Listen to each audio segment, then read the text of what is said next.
Something was hitting the wall beside the bed.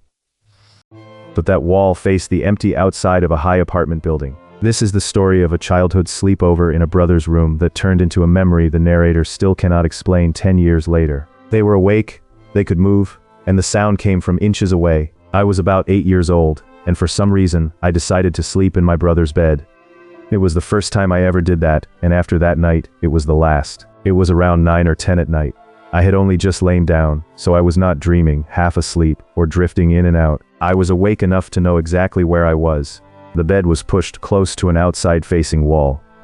We lived high up in a European apartment building, and the walls were thick enough that normal sounds did not come through easily. Then the wall beside me started banging.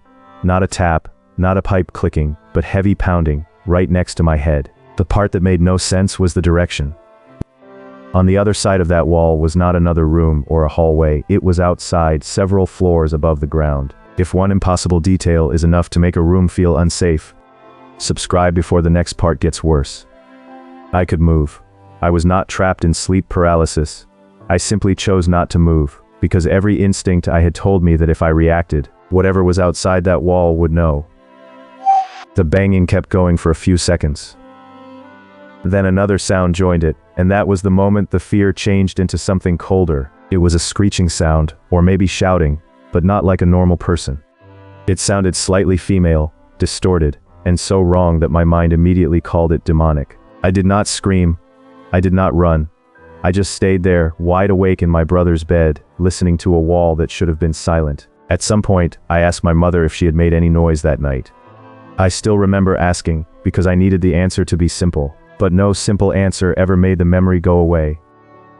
I am 18 now, and I can still picture the room, the wall, the dark, and the sound beside me. I only slept in my brother's bed once.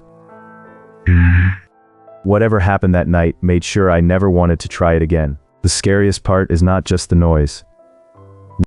It is the layout, because if the wall faced outside and the apartment was high up, the story removes every normal person who could have been standing there. What do you think was hitting that wall? And would you have stayed still or run? Subscribe for more true Reddit stories that leave one detail stuck in your head.